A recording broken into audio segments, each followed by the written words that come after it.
Hello and welcome to our show. I've got Elliot Pfebve today. Elliot Pfebve is associate professor. He's a lecturer. He's MDC EU representative. He's also an author, former MP Bindura candidate, and he was pitted against Bodagezi and Elliot Manyika in two different occasions or two different elections. Hello, Elliot. Hello, Derek Kafuma. How are you? I'm okay. I just wanted one of the things that I'm passionate about is that we've got authors, we've got very prominent people, but very little is known about what they do, and very little contribution has been done. For example, you've written a book, and the title of the book is Zimbabwe, My Home, My Frustration, Articles of Defiance. You've got a copy there. I've also got my copy here. So, Thank I you. mean, yes. So, congratulations for writing a book. I'm sure you've got more books than this one. So, in this series of videos, and I think because we've got how many chapters is this one? We've got about 10 chapters.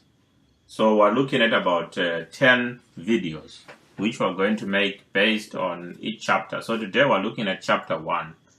And in chapter 1, at the very beginning, okay, so there's a dedication, and you dedicate the book to your brother Matthew Pfebve, may his soul rest in peace, and also to the movement for democratic change. Can you explain why you dedicated a book to both your brother, the late Elliot Pfebve, and the MDC or Movement for Democratic Change? Yes, I can say it wasn't easy to come up with a book. Actually, initially, that was not my intention at all. When MDC was formed in September 1999, there were a lot of episodes and also some fixed points in history that we went through. And most of those were not documented at all. And then the culminating in myself being a candidate for Bindura, contesting against Bodagezi. There were a series of political milestones that happened during that period. Some of them were reported in the media, local media, even Herald reported them, the Standard, the Finnegas, the Daily News, ABC of Australia, the BBC, CNN, and so forth. But again, when my brother was murdered, I started seriously reflecting on those incidents and fixed points of history to say, yes, the newspapers have reported this, and both as a family, we didn't have a copy of what they've reported.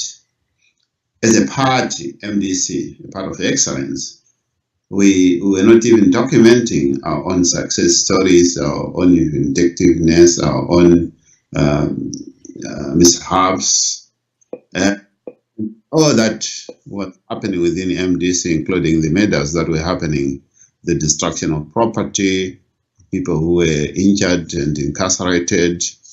We were not deliberately, not necessarily that we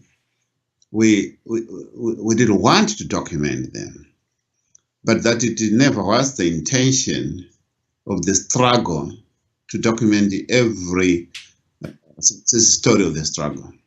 Actually, we didn't know that 17 years to today we will still be in the trenches.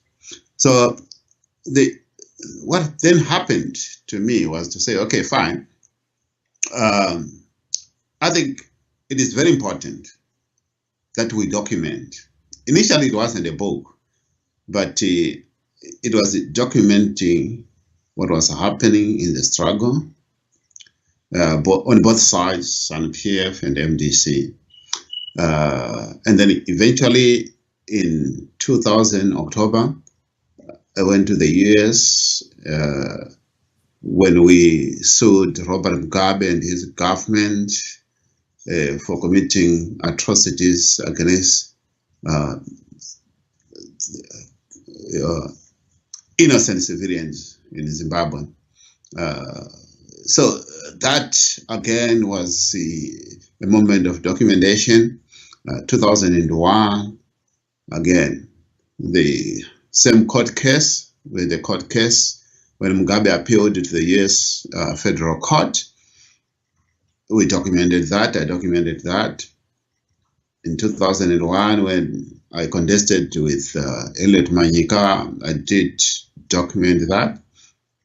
And so aggressively from 2001, I started writing sort of a blog. Unfortunately, technology wasn't that advanced as it is today. So I wouldn't say then it was called a blog, but it was much of a diary. 2002, 2003, I continued writing about what was happening in the struggle. 2004, and then again, this book, in short, captures from September 1999 to Government of National Unity 2011. There's also a bit of some episodes of half part of 2012. If you look at the cover of the book and the title of the book, Zimbabwe, My Home, My Frustration, Articles of Defiance. So the pictures on the front cover. There is on top there is the president of MDC, Morgan Tsvangirai, and then you've got Robert Mugabe in his defiance moment with a clenched fist.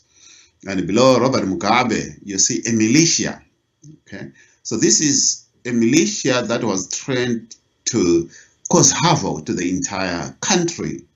Again, its headquarters initially was in Bindura and was then exported to various provinces.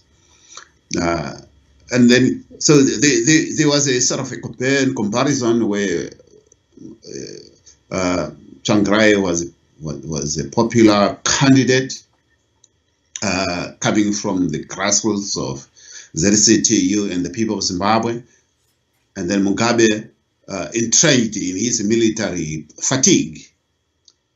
So I looked at this to say, yes, this is my Zimbabwe. Yes, this is my country where I was born. Okay, hence Zimbabwe, my home. It will remain my home in whatever form it is.